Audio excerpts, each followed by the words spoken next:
It was one of the most monumental underdog success stories in the 100 years which make up the history of anime. A mixed media project, its accompanying game had already shut down due to lack of players. The simplistic CGI turned off myriad would-be watchers, something which would leave any ordinary series as mere roadkill. Yet it continued to claw its way out from the jaws of defeat, quickly becoming the most popular anime of winter 2017, only challenged by long-running mainstays for dominance over the entire year. A promising future could be seen on the horizon, as millions of fans worldwide waited for more content with bated breath. And then, just as suddenly as with its meteoric growth, everything fell apart. Its director was fired, the public was enraged, and the sun which had been rising on the horizon quickly went out. This is the story of Kemono Friends, its inspiring struggle for success, and the disastrous decision that ruined it all. To say that the oft-spoken of media mix has become an omnipresent part of anime would be the understatement of the millennium. While the creation of massive franchises is no new thing, Pokemon's been old enough to vote for a few years at this point, the practice of developing all these many moving parts simultaneously, with the goal of engaging consumers on multiple levels, has seen a dramatic uptick in popularity, only aided by that trusty new friend of those who wish to make money: gacha-based mobile games. Love Live and Tales and Bang Dream, oh my, is something you might declare when looking at all these franchises. And that's but a small sliver of the selection that the industry now has on offer for those interested in losing their money and time to capitalist hell. Kemono Friends was envisioned as just one such media mix. First and foremost, it was to be centered on the idea of animals, with the initial concepts being drafted by famed character designer and mangaka Yoshizaki Mine. Most popular for his long-running Sergeant Frog series, his rounded, bubbly style very much resembles the early moe art of the late 90s and early 2000s. Already quite appealing, this was made even more fitting by the general thrust of the project. Moe has long been tied up in the idea of anthropomorphizing anything and everything that lies under the sun, and much of what lies beyond. From toasters and operating systems to tigers and opossums. Yoshizaki provided the perfect touch, creating animal girls who retained enough of their original bestial identity so as to be recognizable from amongst the crowd, while remaining cute and suggestive enough to draw in the otaku audience which was likely to partake in the various money-making schemes that those involved had in store. Yoshizaki crafted the world and basic story details, but he was not, of course, the only person on the project. As a media mix, various avenues for monetization and proliferation were planned. First among these was a mobile game, developed by Nexon, makers of such acclaimed titles as MapleStory and Counter-Strike Nexon Zombies. Released in 2016, it followed a storyline wherein the main setting of Japadi Park is being overrun by monsters known as ceruleans, with players meant to win the various friends through a traditional gacha system, using them to reclaim the park. At the same time came a manga by Furai, a rising artist who had gained prominence as so many do nowadays, by selling works at doujin events and parading pictures to the public on Pixiv. And in the creation of this manga, the project's unique strategy was fully laid bare. Various parts of the series would take place at different times, working like pieces of a puzzle that could ultimately be put together, revealing an overarching narrative of a sort. Furai's manga was set before the ceruleans became an issue, simply showing various friends at the park before humans began to abandon it. At the same time, of course, the anime was being produced, as we'll get to in just a bit. The various IP holders and project participants would have liked for things to already be looking positive. Parts of the series were released, and if they could see some success before the anime's launch, the whole shebang would be in a great place. After all, Kadokawa has admitted themselves that they wanted this to be an IP that would last 100 years. They didn't see success. It would be hard to overemphasize how disastrous the project was in its early stages. Simply put, the main two projects at play were not all that popular. It's hard to definitively state how beloved the manga was, given our lacking statistics on the medium in general, but it's certainly a fact that it wasn't enough to balance out the failure of the game, because whew boy did that baby flop. A year after its launch it went totally free to play, and hardly 9 months later it shut down. Yes, this was a game which failed so spectacularly that it closed before its sister anime even got past the starting line. Those at the top were not pleased by the performance, and general onlookers had no reason to believe that such a project would end in anything but disaster. The same disaster that befalls so many failed franchise attempts. It seemed as if Kemono Friends was bound to fall apart, fated to end as an obscure endeavor to conjure something great. Fortunately, Kadokawa had made an excellent decision in choosing the anime's creators. Generally speaking, anime production follows a tried and true process, one which has been established for decades now, leading to one of the most efficient industries in all of media creation. A production committee will form in order to create a work, and from there, staff will be chosen and production will commence. Kemono Friends didn't walk that well-worn path. As the project was initially being planned by Yoshizaki and those at Kadokawa, they made the decision to bring on Yaoyorozu, a studio focused on 3D CG animation. Best known before this for the comedy series, Tesagure Bukatsumono. That series' animation director, Tatsuki, was selected to head the anime rendition of Kemono Friends, and things began right away from there. Eventually, a production committee formed in order to provide funding for the project, but Kadokawa counted their chickens before they hatched when it came to financing this show, and fortunately, in this instance, all the chicks managed to make it out of their eggs. Tatsuki was hardly new to animation when plans for him to serve as the director first came down. Part of a minuscule doujin and anime circle named Irodori, he'd been producing interesting works for quite some time. Projects like Megane, Kemono, and Last Onmyo were clear proof that this was a talented man, demonstrating an ability to animate in 3D, work on backgrounds, write scripts, draw storyboards, the list just doesn't end. In essence, he was a proven jack of all trades, and a master of more than one. His talents were superbly lent to Tesagure, and while sites like A&N only list him as doing animation direction, the credits reveal that he handled significantly more, particularly during the second season. He and his companions at Irodori work as part of Yaoyorozu while doing professional productions, leaving him as one of the top members at the small studio. As producer Fukuhara said, Tatsuki is the kind of person who does CG work for 5 days of the week, whether busy or not, and then does it over the weekend, just because he enjoys it so much. He was truly ideal for the job. Tatsuki and the rest at Yaoyorozu were not exactly handed success on a silver platter. Anime production is never easy. In fact, it's almost as close as the entertainment industry can get to a living hell. But things were made even harder on the staff here than is usually the case. Even with its early start, Tatsuki met with Yoshizaki 3 years before the project was actually completed, and didn't take long from there to pick up his mouse and get to work. The extremely low number of staff caused significant problems. As later recounted in one charming yet harrowing anecdote, Yaoyorozu did not have the time nor the money to make the wheels on the bus go round and round in the opening until episode 7. No, they had a scant 10 regular staff members at the studio, though obviously much of the series was completed due to an assortment of elements being outsourced, as is the norm in this industry. Still, Tatsuki came in because he wanted to work on the project, and that passion allowed him and the rest of the team to put in the work even where it was hard.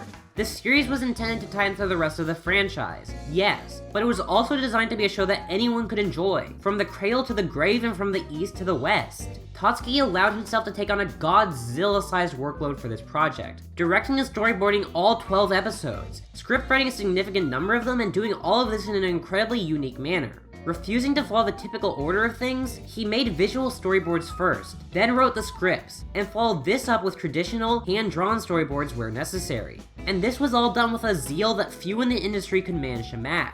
His interest in the subject and love for the concept were obvious to anyone and everyone around him, a perfect fit for the interest Yoshizaki brought when designing the world. While any director could have made a Kemono Friends anime in some form or another, few would have been able to imbue the project with the childlike glee that Tatsuki was capable of showcasing, and even fewer would have been able to do so with the ludicrously limited resources he was afforded. Most would have sufficed with a good 10 to 20 characters given what was available. He put in around 40 anyway. To salvage an already floundering project like this, an ambitious genius was necessary, and Kadokawa was lucky that they managed to find one in Tatsuki. But failure still loomed over the project, and it would take a gift from God for the anime to bear fruit, even with the excellent staff behind it.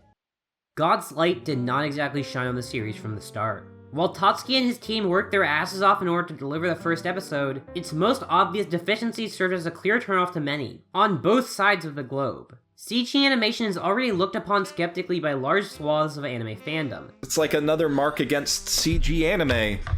We don't need more of those. Berserk ruined it. That was good. That was it. That was the nail. We need more of not that.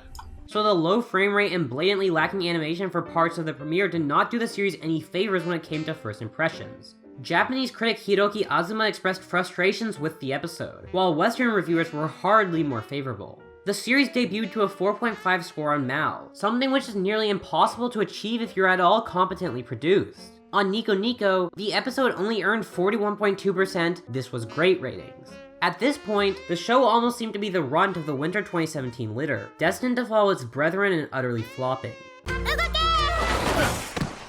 But quickly, the almighty god of public attention decided to look upon the show with fresh eyes, bestowing it with a second chance at success. The second episode introduced the anime's ED, simplistic in style, but remarkably captivating, with its grey torn down settings, leading the show to trend on Twitter for a bit. And this proved to be the spark necessary to light the bonfire that Tatsuki had built. Because from here, the show only continued to grow. The Nico Nico numbers began to trend upward, going from the earlier 41.2% to 77.7, 89.4, and eventually 95.7 by the time of episode 4. By that episode, the series had begun to trend fairly consistently, only leading more and more curious onlookers to the series. The Kemono Friends boom was fully underway, as many media sites rushed to report on this bizarre event like a group of vultures going after a horde of zombies, confused but intrigued. Quickly, the show became the most searched anime of the winter season on Japanese Google. And while this was initially confined to its source country, it did not take long for the popularity to spread.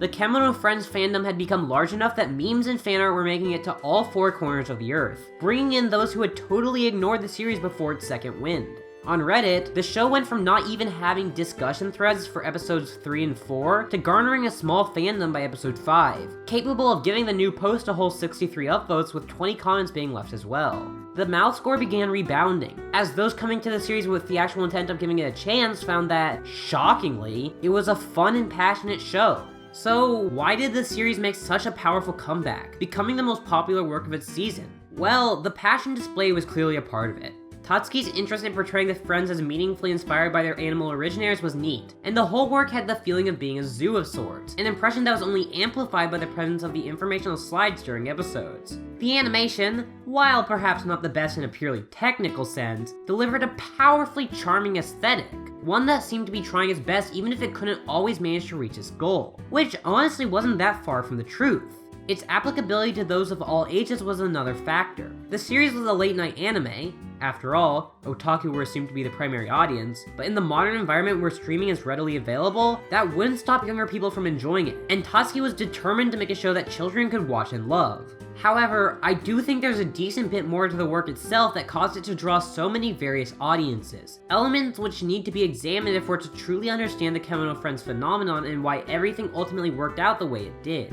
While its all-girl otaku appealing world is something which can garner the favor of multiple demographics, there's more to the boom than that. First, it's important to thoroughly examine the core thematic message that the series attempts to deliver. Essentially, the show aims to communicate that everybody has their own talents, and that an inability to do one thing doesn't preclude you from finding a place where you can shine.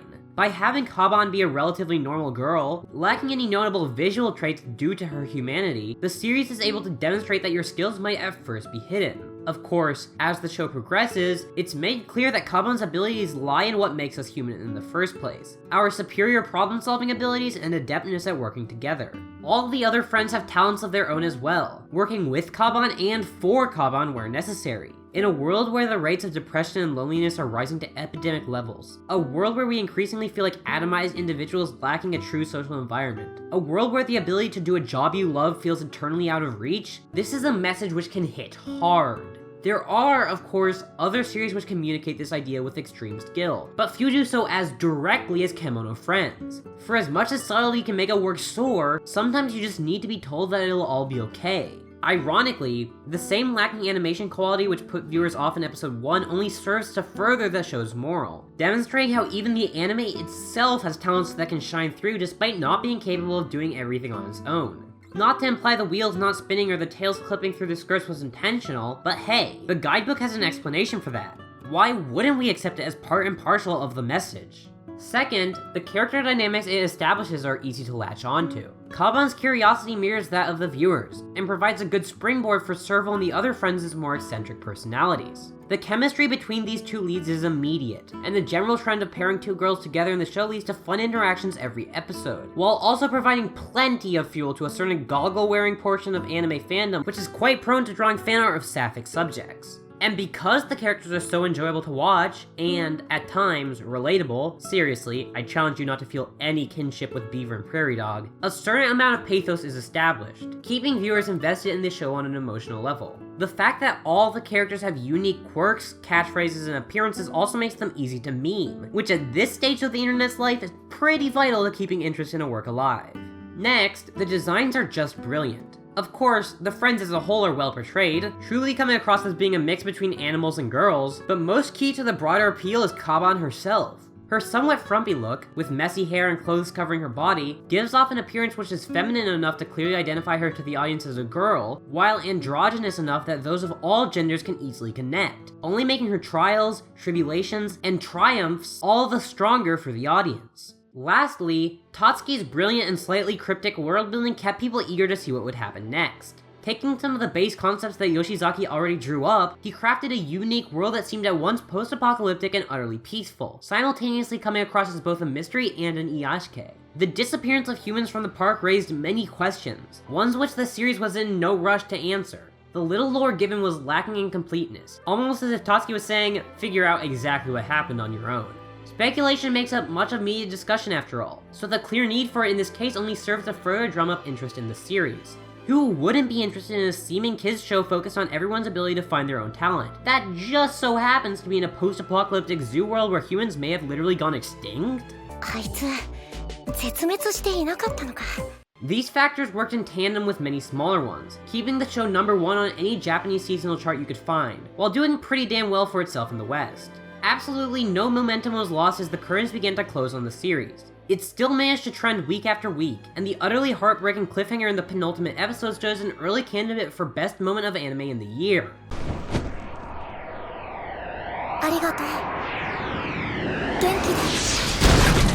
As the wonderful, touching finale rolled around, the series managed to trend worldwide. An outpouring of fan support for Yaoyorozu's success in making it to the finale was immense and immediate.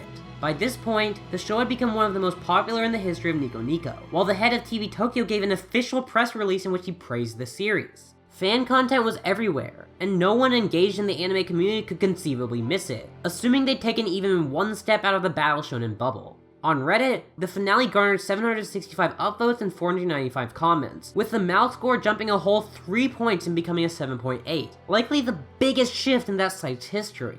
And as some eagle-eyed viewers were able to notice, the final shot of the show hinted at the possibility of future content, with an announcement quickly coming down that there would be a new screen project in the future. Kemono Friends was on top of the world. Where would it go from here?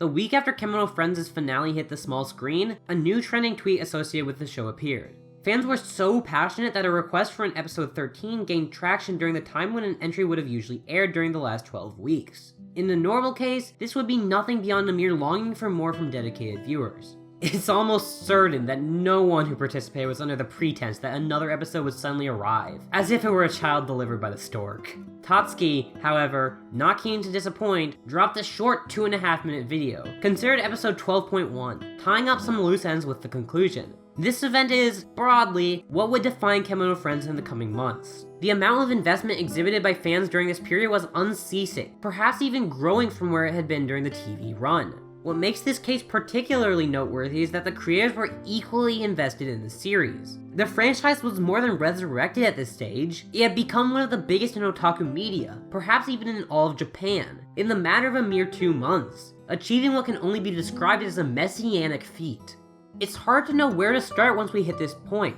The Kemono Friends phenomenon spread out, becoming less a clearly defined set of events following a mostly chronological timeline, and more a convoluted web of interrelated but ultimately separate ongoings, befitting of its media mixed nature. Perhaps I should begin with the other media that quickly spawned from the series? Well, almost as soon as the show ended, Prodigal Son Nexon returned to raise the possibility of restarting the now-defunct game. Unfortunately for them, this father was not so forgiving, as Bushiroad later announced more specific plans, showcasing a number of new apps from separate developers, but the intent to merge back into the mobile marketplace was made quite clear. In lieu of a proper manga follow-up while plans for the future of the anime were worked out, a number of anthology volumes released, showcasing the deep well of fans from which Kadokawa was able to draw. These did incredibly well, generally shooting up to the top of Amazon's Japanese book category. A stage play was also announced, and quickly put on show, though that wouldn't be a shock to anyone who knows how infamously frequent those are in the industry for anything that sees even a modicum of success.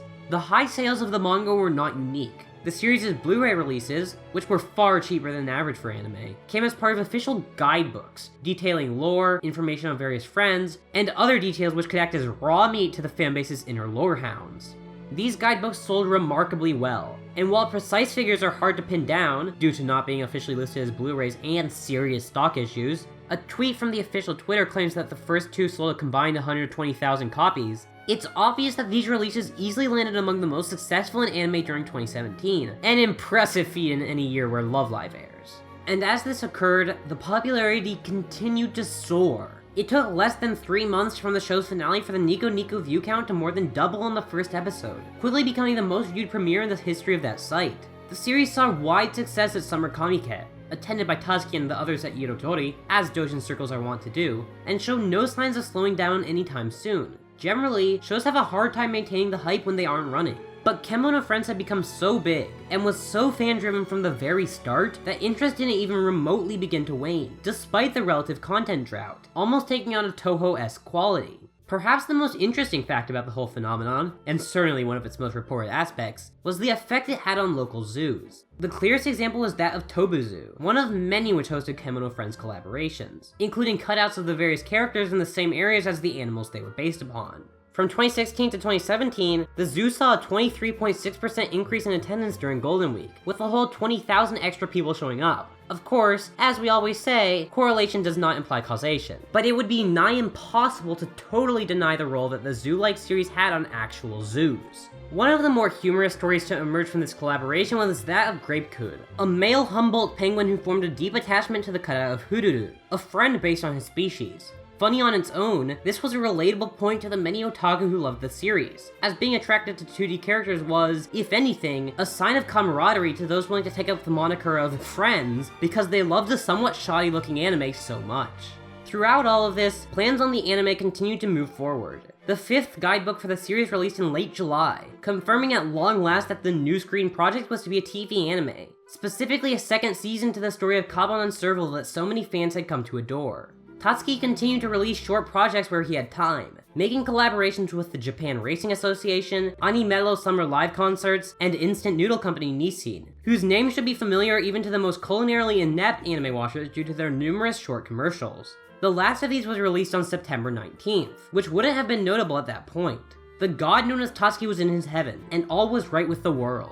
None within the now massive fandom had any reason to suspect what was about to come.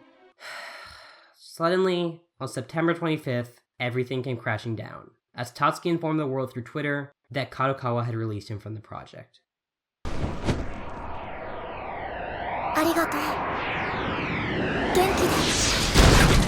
Much like the Great Titan Cronus, Kadokawa had eaten its children, fearful of what it had created, but unaware that the decision it had just made would cost it the world.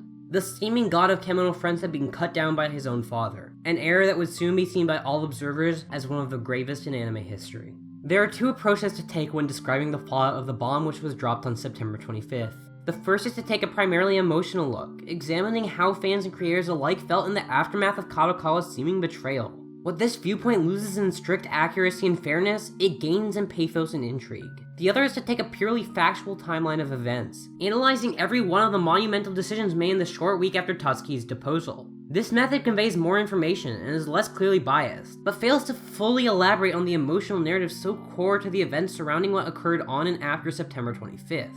I will attempt to merge these standpoints, sacrificing a small amount of chronological coherency and objectivity in order to more effectively communicate the emotions roused in fans by these events in the immediate wake of their publicization, while still trying to explain everything as it happened. Remember, this was an experience which I myself was all too invested in as it went down, beginning with the moment I saw Tatsuki's message. In Japan, the tweet came out at 8 PM, a time where nearly everyone would still be awake. In other parts of the world, members of the community awoke and checked their favorite sites, only to be confronted with the news. I can vividly remember how I felt, waking up a few hours after the story first broke, turning on my phone and seeing all of my many anti-Twitter friends tweeting about it. I can easily recall the way I felt my heart drop, the many thoughts that ran through my head. This can't Why the fuck would Kadokawa do Surely this? The outcry can bring him back? I've heard it in a long time. I can remember the many tears I shed in those early moments of the 25th. Tears that writing and recording this threatened to bring back.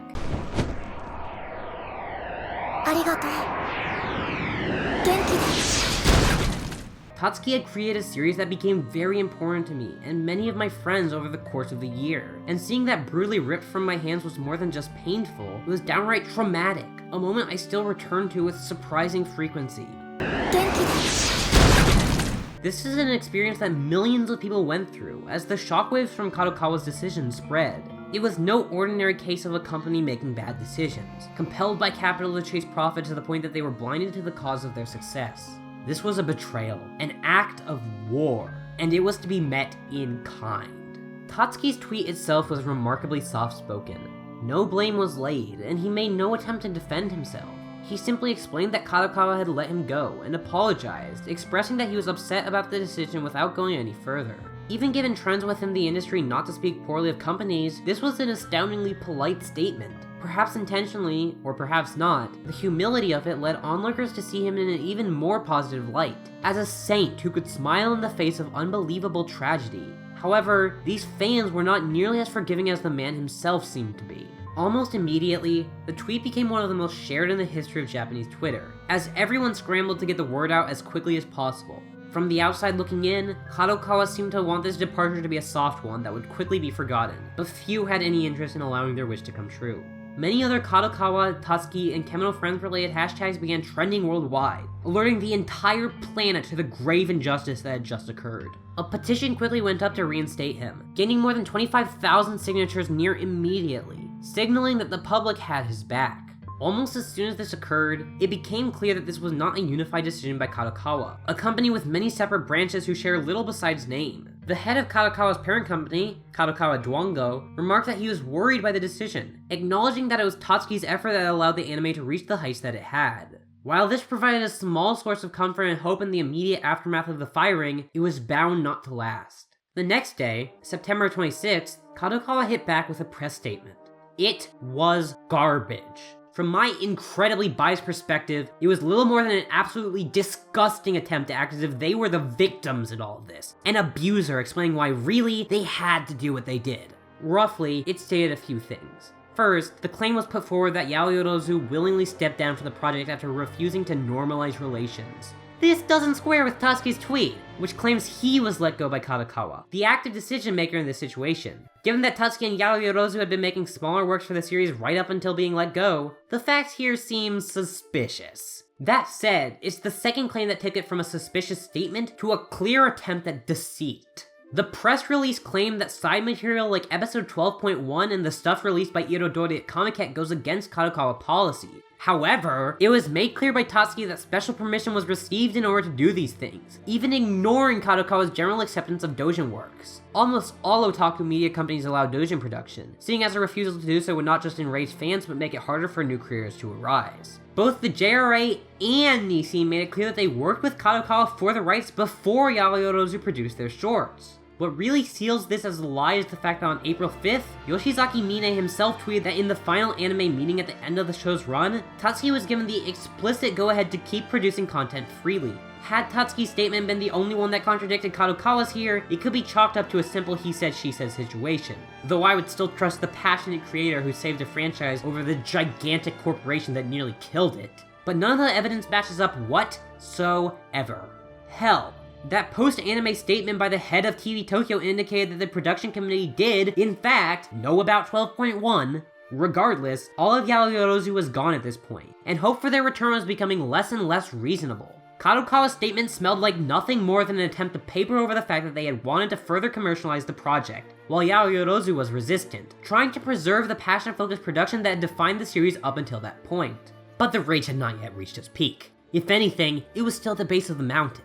That all changed on the 27th, as various voice actresses from the show apologized for Kadokawa on the series' monthly Nico Nico stream. Immediately dubbed the Seiyu Shield incident, this is the moment that definitively ruined any serious shot at reconciliation between fans and Kadokawa over their treatment of the project. Using the voice actresses to do their dirty work was seen as one of the lowest moves possible, something that almost everyone could agree was a disgusting tactic.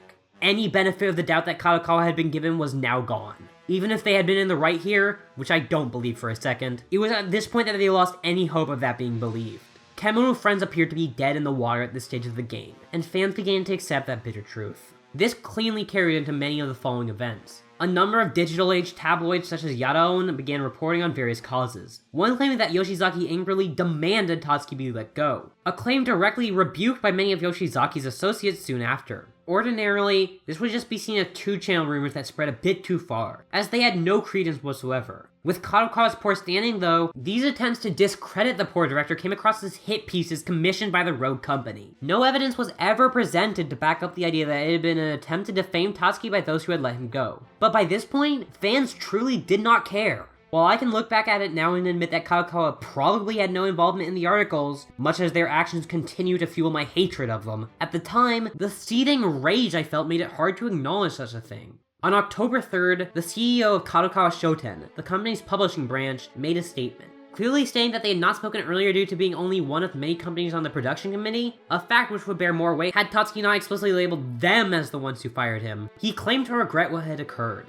While admitting that there were disagreements between Yaoyorozu and the committee, he also established the fact that talks had been ongoing in the aftermath of the firing, something that only makes sense if the earlier statement was untrue, asking for time and understanding. Assuming he was honest in all that he said, it became apparent at this point that some sort of miscommunication had taken place, with only certain people in the company privy to the decision until the outcry became too deafening to ignore. A bit of hope arose that things could be put back together again, though with many having already moved on, there wasn't much in the way of optimism. Not long after, Grape-kun died, something seen by those still paying attention as an awful omen.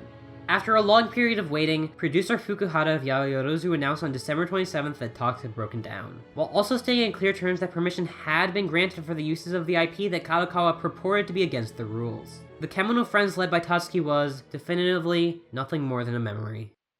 Kemono Friends remains alive, but it is no more than a zombie. A half-aborted attempt to suck those final few ounces of productivity from it. A last-ditch effort to exploit a project whose time has already come. The series continues to hobble along, certainly. Zoo collaborations continue in 2018, often coming with new Friends designs, as Yoshizaki remains interested in creating fresh girls for fans to fawn over. The Peppabu idol group is still popular, with their debut album ranking 9th on the weekly Oricon tracker, though that's a far cry from what they likely would have reached had fans not abandoned the series in droves. Pavilion is a still running game, albeit one that's far less successful than it otherwise would have been, and a new game, Festival, debuted just recently. Masses of fans continue to love the series, even if they are upset at how the Tatsuki situation was handled. And hell, there's even a new anime now. Not season 2, though that hasn't been cancelled outright. It seems doubtful that anyone would want to take it given the immediate riots that would erupt, but a prequel, something which retells the story of the Nexon game. Really though, that just highlights how half-dead this franchise now is. No plot movement can occur, because those at the top are absolutely terrified of upsetting everyone even more by going forward with anything other than Tatsuki's explicit vision. Kemono Friends is now in an eternal stasis, unable to take another step forward lest a brutal mob devour it, but unable to look back lest it go the way of Orpheus, losing all it has worked for. Hell, the new anime is a fucking flat short with a director who spent copious time on Twitter explaining that he wouldn't and couldn't replace Tatsuki. Clearly quite aware that no one can duplicate the fallen genius's passion for and understanding of the series. As a coda to the Kadokawa situation, it's instructive to look at their June shareholder meeting. When pressed on why they dismissed Tatsuki, they claimed once again that it was a decision of all the production committee members, and that really, they tried to convince the other companies to reinstate him. Of course, such a statement is hard to believe, but at this point, the rage isn't present. People have moved on. Kemono Friends is simply dead in an official capacity to most of the millions who had loved it at its height. Sad as it is to say. Much as I may be disgusted by Kadokawa's actions, driven to tears when I think about what occurred, my life must keep going. If I had to end the story there, it would be quite a tragedy. And I suppose, to some extent, it is. But it is not Tatsuki that played the tragic role, it's Kadokawa. In their hubris, they failed to realize how massive a mistake they had made until it was too late to correct. That there's no chance in the near future for them to resuscitate the series in full is just deserves for the company that ruined the most wondrous success story of anime in the last decade. But for Tatsuki, things are not nearly as bad. He and his team's brilliance was praised to the end, with the CG World Awards giving Yaoyorozu the grand prize, while Tatsuki took the Best Director title from the Tokyo Anime Award Festival. Hardly enough to make up for being fired, but it was certainly nice to see them continue to be acknowledged even after being let go. Furthermore, Tatsuki has not stopped working. After getting axed, he kept plugging away at various CG anime, now with an adoring fanbase who would support his every move. The Keifuku-san shorts, remakes of an earlier Irodori clip, quickly became popular, eventually releasing on DVD after topping Amazon's best-selling section and seeing numerous stock shortages. Later in 2018, he began releasing the Hentatsu shorts, another set of doujin anime made by Irodori, and primarily released on Twitter and YouTube, with this one appearing to have vaguely tied to Keifuku-san. Again, it saw massive success right from the get-go. After all, it's hard not to support someone who's been so blatantly wrong before your very eyes. Tatsuki even managed to land a job working on the character design and CG production for a mostly live-action NHK kids show. And, most excitingly, Tatsuki and Yao Yorozu were able to announce on February 11th that Irotori's old short anime, Kemono would be adapted for TV. While little was revealed beyond that, even those words were like music to the ears of those who had felt their desired Kemono Friends sequel slip between their fingers. It's hard to believe that this would have been greenlit by anyone had Tatsuki not been fired. But I suppose that's natural. Firing someone lights a flame, and this one proved too big to ignore. I'm just happy it burned the right people, serving as a beacon to the rest of us. Many individuals made our beloved Kemono Friends, and Tatsuki was merely the most prominent and important to the anime. But I have to give him praise, because Kemono Friends improved my life, improved the lives of millions if only for a brief time, providing real comfort and connection in a world which often discourages such a thing, uniting those around the world in a way that isn't easy to achieve. Its great fall was heartbreaking.